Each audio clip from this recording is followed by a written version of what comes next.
I want to change the topic slightly and move back from the question of what kind of theory we need, and even more what kind of model we need in the light of the crisis. I appreciate very much being given the opportunity to discuss this here, and I congratulate the organisers of this conference that to have provided a forum for discussing these questions, and the question of approach to economics has come up several times already.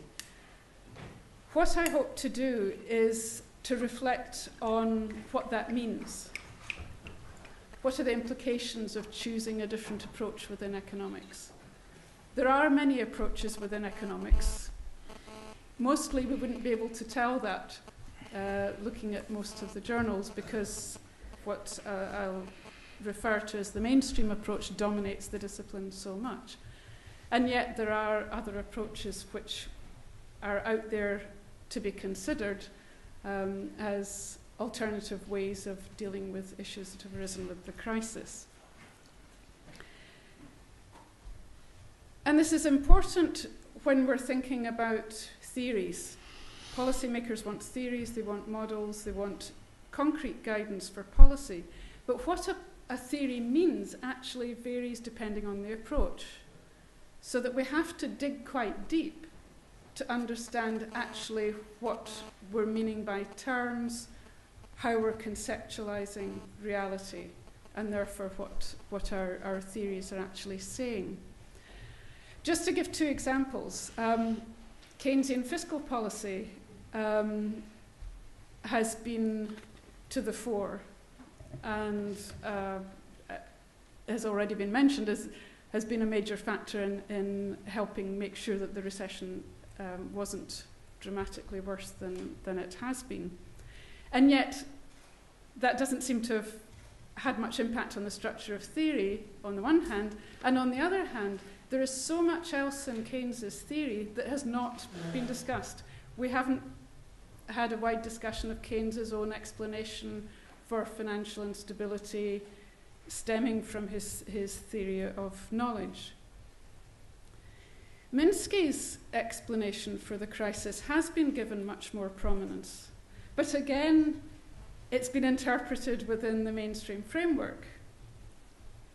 And it has contributed to analysis. We've heard a couple of discussions today about how systemic risk is being incorporated into formal models. This will improve the capacity of these models. And yet, again, there is so much of Minsky that's missing from this version of what he was saying.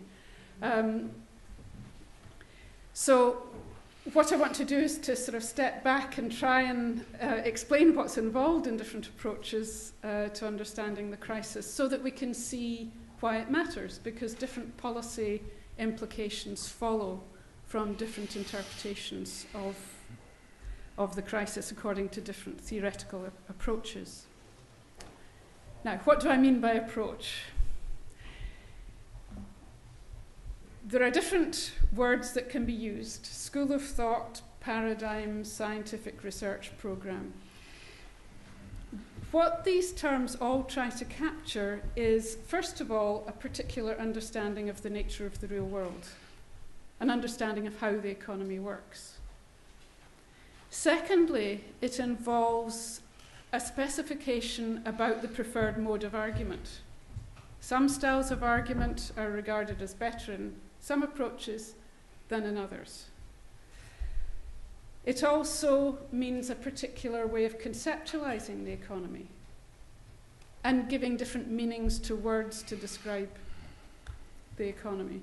And the word rational is the most potent. It keeps coming up and coming up. Tom Sargent once said the smartest thing they did was to use that word rational in the rational expectations hypothesis.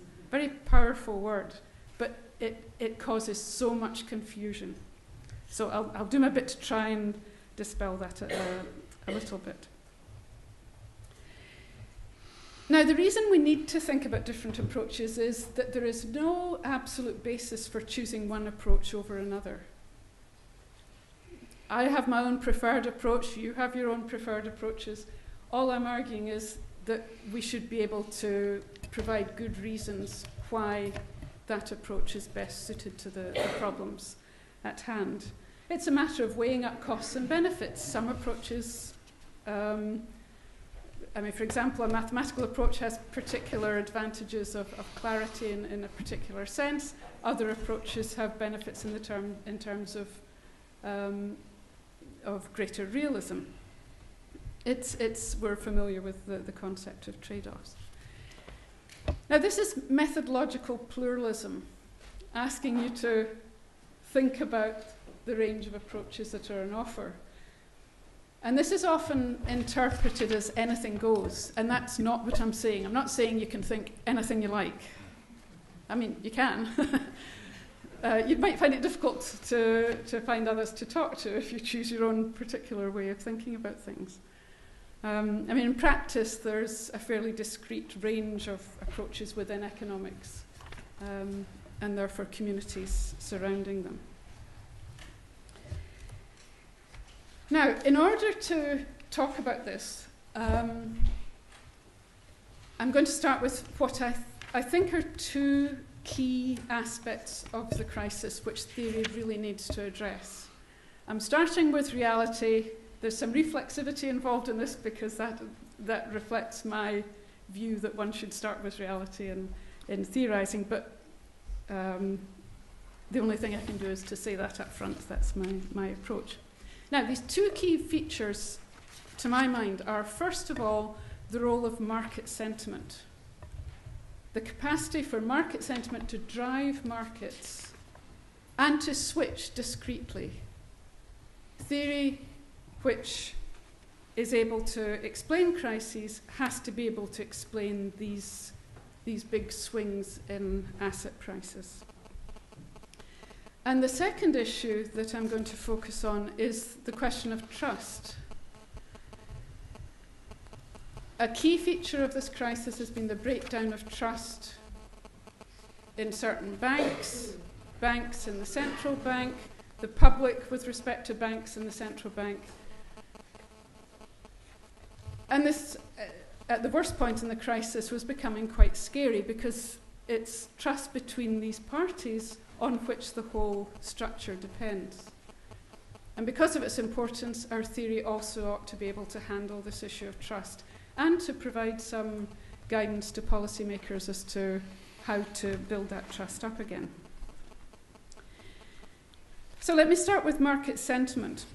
Here what I'll do is I'll provide an account of my reading of the mainstream way of handling this concept, and then look at Keynes's way of handling the concept, and indeed post-Keynesians since him. The mainstream framework adopts a methodological view that theory should be constructed deductively from axioms about individual behaviour and tested against independent facts.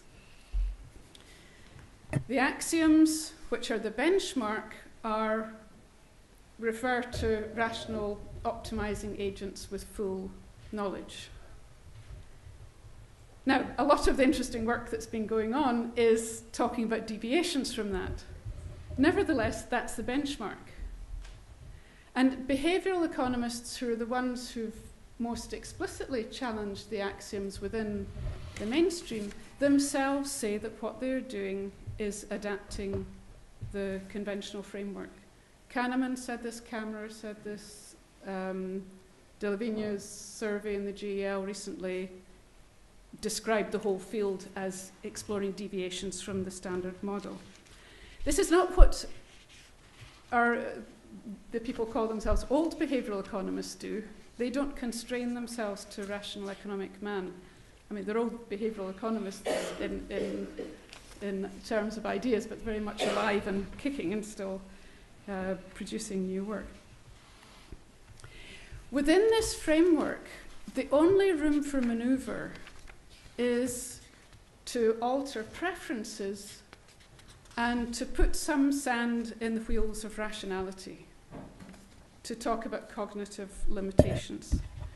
And so the theory of bubbles is either a theory of rational bubbles, it can be explained as a rational phenomenon, or it's irrational in the sense that emotional preferences, irrational preferences, have caused markets to deviate from their true values.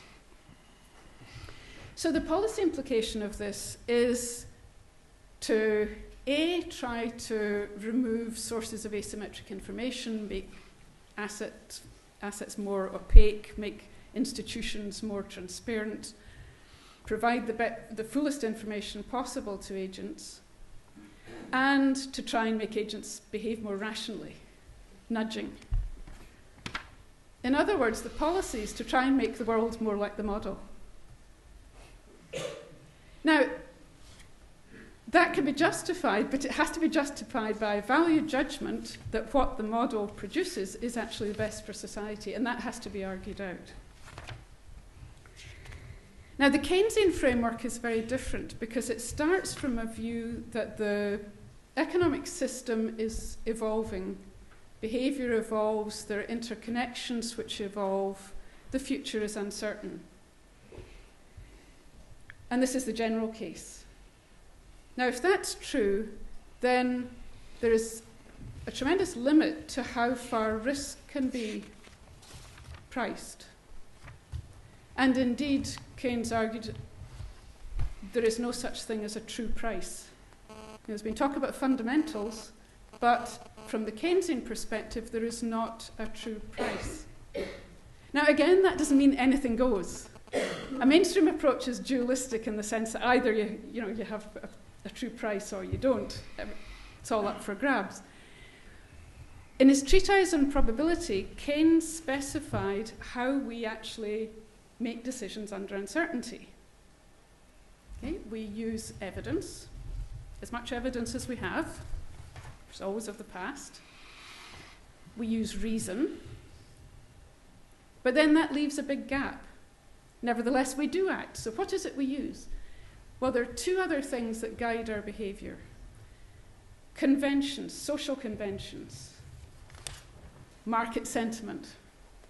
What's the general feeling out there about the way markets are going? And finally, there's animal spirits. There's that urge for action, which can sometimes be absent, and yet is key to investment expenditure.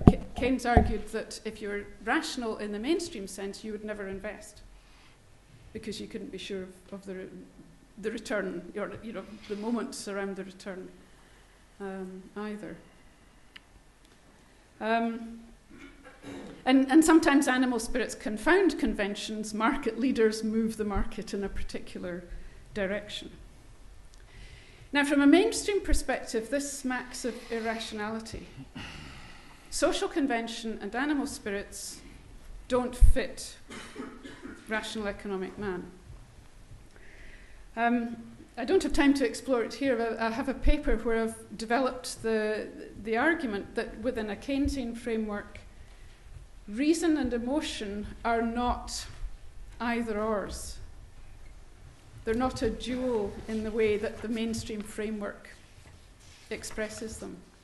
If we go back to Hume and Smith, we have the argument that we can't come to any decision to act without first starting with sentiment, with emotion, with belief.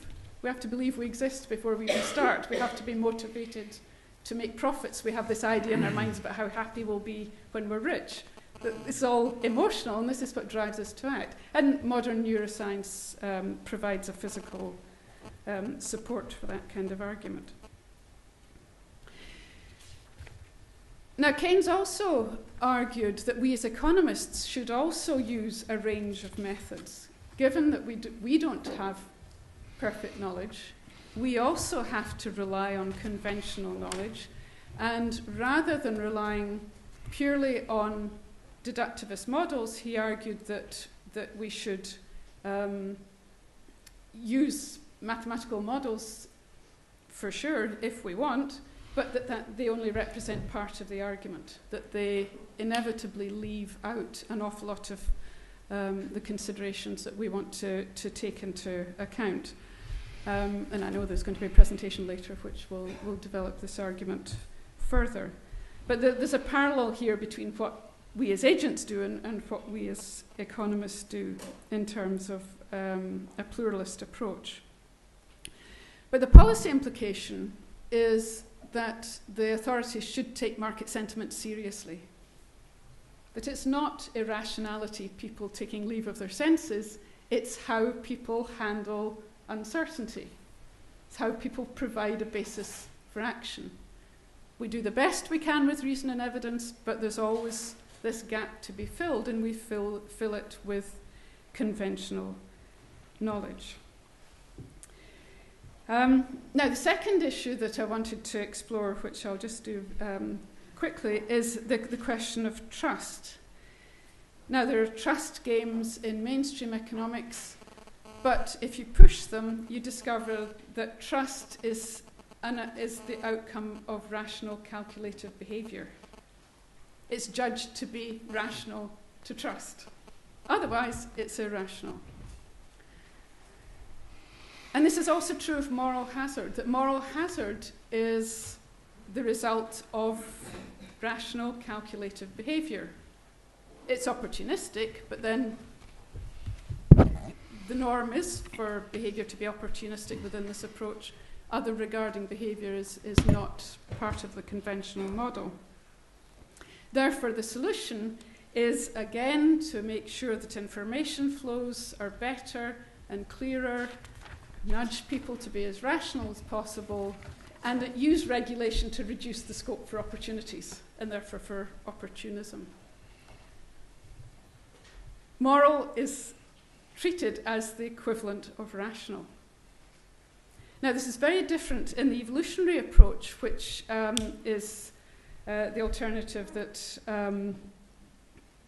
I want to explore very briefly as a way of seeing how else we could handle trust. And here I'd like to refer to Victoria Chick's Stages of Banking Development Framework, where she talks about how banking systems evolve over time. Bank liabilities are used as payment as confidence builds up in the banks. Banks have smaller and smaller fractional reserves, the more confidence builds up in banks. Now, from a rational, calculative perspective, this shouldn't work. But it does, because we have this long experience. We have confidence. We don't think about the risk of banks failing. And this is a key difference. It's not calculative. Confidence and trust within a Keynesian framework are confidence and trust in institutions and mean that we don't have to think about them, as opposed to a very conscious calculation. The theory of moral sentiments has been referred to in evolutionary game theory a lot to back up discussions of trust. Adam Smith's work that predated his economics. Now here he talked about other referring behaviour. Within a mainstream approach, other referring behaviour can only be incorporated as other people's utility function being placed in one's own utility function. Within a Smithian approach, individuals are social beings. We understand our nature in social terms, only with reference to others. Doesn't mean we're necessarily unselfish. We may be selfish. We may be concerned with fairness through selfishness. Why are those bankers getting these big bonuses and I'm not? Or it could be unselfishness. It could be either. But the point is that it's other referring behaviour. And what this implies is that moral hazard is a much more serious problem than it appears in the mainstream framework. And that's because it refers to the breakdown of trust and social relations much more generally. Other referring behaviour which becomes more and more selfish. And so for policymakers, it's critical to aim to build this trust, to try and build up a culture of behaviour which inspires trust, but also to inspire trust in themselves. I was going to say lender of last resort, I'll say dealer of last resort, the commitment to that needs to be there for narrow banking probably rather than a broader range of banking. But it's really important that the central bank itself inspires trust by making that commitment. So I hope I've said enough just to illustrate the importance of thinking different approaches. It does lead us in different places. And therefore, that it's worthwhile to look around ourselves at different approaches and to think more carefully about how we do economics and how best we can justify how we do it ourselves. There's one stumbling block to doing this, and this is the education system. Because our economics students now, by and large, are not educated in history of thought, methodology, economic history, they're not being equipped to engage in this kind of thought process. So there's a very concrete implication if we want to follow this through. But I'll just end by referring back to Keynes and economists. We face uncertainty. This is what we're talking about here. How do we understand the crisis? And we use various techniques. We use evidence, we use reason, and we use conventions. What's the normal way of doing economics but a convention? Well, animal spirits can overthrow conventions. And what I'd invite you to do is to get your animal spirits going and think about this constructively. Thank you.